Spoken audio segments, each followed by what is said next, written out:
Hello and welcome. First of all, I'm not wearing my headset. I just wanted to do this test and see if it affects the audio and the clarity of the audio. So please let me know in the comment section or email me and let me know whether I should wear the headset from going forward or not. Okay, so today we are going to talk about Medicare claims, specifically Medicare. And what I want to go over with you is something that most students, most people don't think of.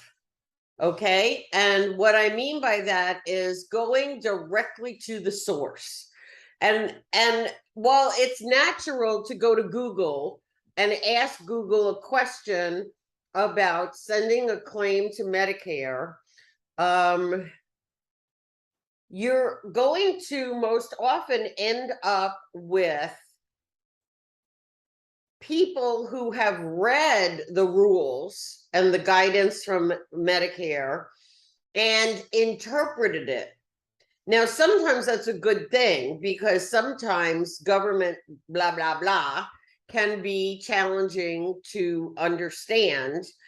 But this is still the place you need to start because honestly, a lot of their instructions are written in plain English. Okay.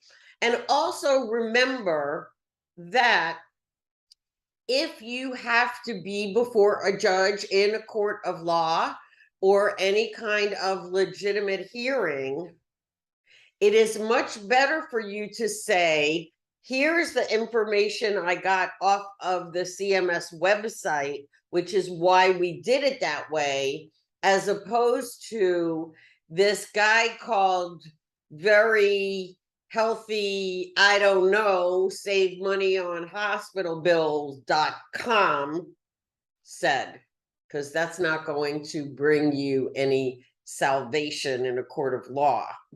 And I know you're here in school to learn how to do things correctly. So I am going to introduce you to this website and all of the information that it can offer you.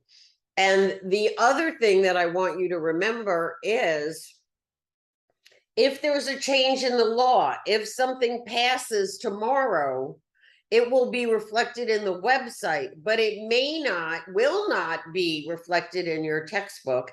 It will not or may not be in any of the articles interpreting it that you can find under Google. Now, I am a big believer in Google. I use it a lot, okay?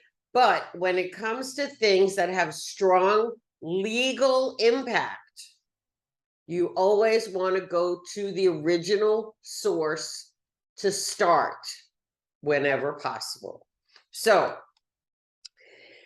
first, when you come into the homepage on www.cms.gov, remember the gov, okay? At the very bottom, you will find this list. And basically, this is an excellent place to start because you know the rules for billing and reimbursement will be different depending upon the specialty, depending upon inpatient or outpatient, and things like that. So this really gives you that link, that avenue that goes directly to the type of facility for which you are coding. Okay? All right, next. This website, and this is the top of the page, details about all aspects of Medicare. And you can see the different tabs, Medicare, Medicaid, or CHIP, Children's Health Insurance Program or Plan, Medicare, Medicaid coordination. If you have a patient that is dual Medicare and Medicaid, good information about who do you bill, who do you send the claim form to first, who's secondary, and things like that. Private insurance, innovation center. There's really some good stuff under the innovation center.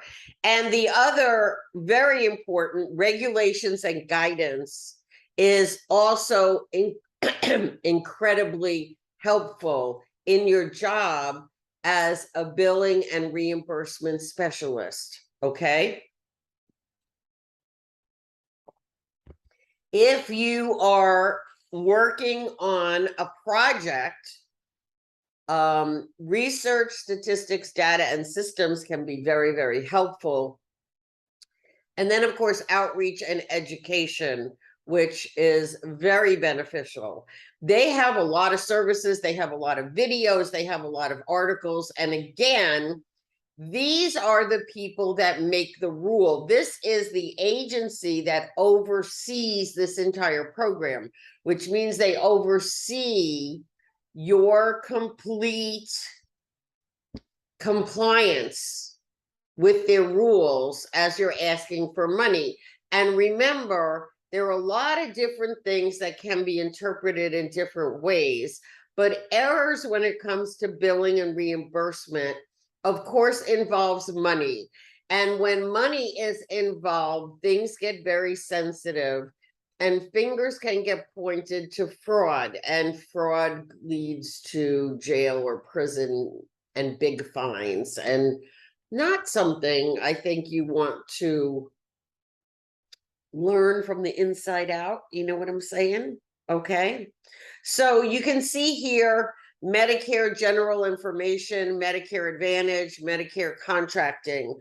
These will provide you with the information that you need specifically about that point. So you don't have to read through a lot of gobbledygook, okay? And notice under Medicare general information, you also see telehealth, which I know is can be challenging to report and challenging to make sure the physician is documenting what is needed. Now you might say, well, COVID is pretty much over. Will it ever be? Okay, but the point is, COVID did give us the gift of telehealth, and patients as well as physicians love this, including me. Okay, so it's important, if you have not had the opportunity to truly understand telehealth and the regulations about billing it, there's a link. Okay. All right. Details about submitting claims. Now, as you know or should know, all claims must be done electronically unless the provider has a waiver to send paper claims. Now, you want to avoid that as much as possible. Paper claims get paid much, much slower. Okay. In addition, they come under more scrutiny because they don't like it. Okay. So this is particularly important if you are working for a provider who is maybe still reticent about switching to electronic healthcare claims, and they're going to say, oh, I have to buy the special software, patient management system, and oh, I don't know how to use it, and oh. You can build a strong, easy to understand argument, if you will, or rationale why this is an important thing to do. If you go to work for a company that is already doing electronic healthcare claims, yay.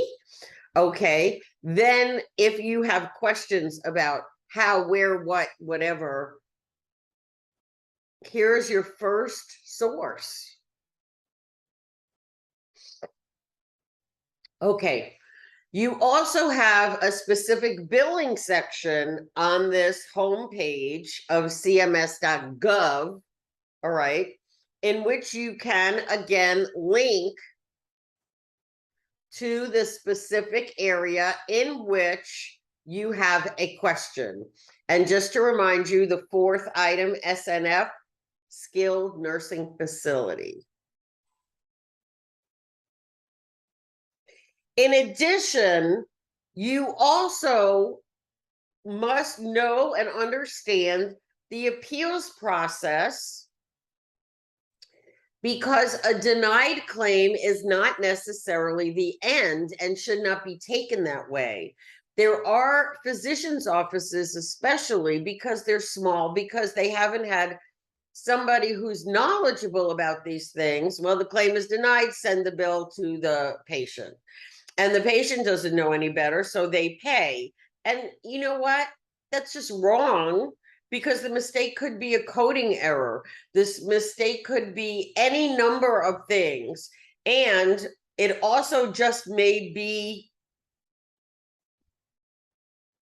a technical glitch. You need to find out what it is.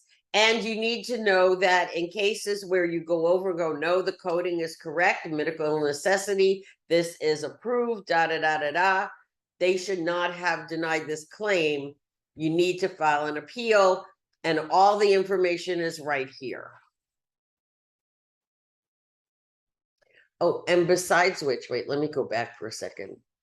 This is a great way to be a hero. Because remember, a denied claim is zero reimbursement for this provider. You file an appeal, you turn that zero into a $sign. This is phenomenal. I had a student who went to do an internship at a billing and reimbursement company. And he was still studying for his national certification exam. And so they were afraid to give him new things to code. So they gave him this stack, literally this stack of Medicare denied claims, and said, here, go see what you could do with them, because they had nothing to lose. These were already zeros, right? I promise you, Girl Scout honor, I promise you this is the truth. Within 3 weeks, he brought in over $30,000 in the bank account by appealing denials, finding errors. Okay. Now, just imagine that you are the employee and you are sitting in your review to see how you've been doing and whether or not you deserve a raise. And you can document that in 1 month you brought in $30,000 cash in the bank. I think that deserves a raise, don't you? Okay. Fraud investigations and how to avoid them. You need to understand and make sure you have a compliance plan within your facility, whether your facility is a one-physician office or a big hospital. These are important things for you to follow. And this also can result in less headaches and a reduced cost for anything that's wrong, or avoiding a cost at all. So this is very important. And again, you need to know about this, but you don't need to know about this today. But when you're on the job, if something is coming up, you know now, cms.gov, click here. You have information directly from the people who are going to be investigating you. And that's what you want, that insider information. Okay. And lastly, I know that we talked earlier in this term about eligibility and verification, and these coverage determinations. Remember, there are NCDs, national coverage determinations, and LCDs, local coverage determinations. And you want to be able to find your way through this so you can provide your facility as well as your patients with A+ best service, okay? And there are things like you see the third or second from the bottom, Medicare dental coverage, okay? It used to be that Medicare never had any dental coverage. Now it's showing up in a lot of Advantage plans and other ways. And so this is an important thing for you to investigate if you're working for a dentist, huh? Okay. Or maybe it's your grandfather or mother who needs to know this information. Remember, everything you learn in this class and in this program has value to you as a person, as well as value to you as an up-and-coming professional. Okay? So it's as easy as www.cms.gov. Get the word from the horse's mouth. And please, please remember my email address, safiansc@cctech.edu. The address that is in the class list may not be accurate. It is important that you do not send an email to me at shelly.safian@mycctc.cctech.edu, because it's going to go into the third ring of Saturn and I will never see it. Okay? I am telling you this. I need you to make note of it, because I want you to email me. I want to be able to help you and support you and help you understand. But if I don't know, I can't.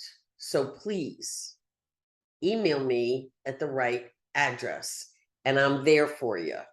Okay? Any questions? Have a great day. Oh, and happy St. Patrick's Day.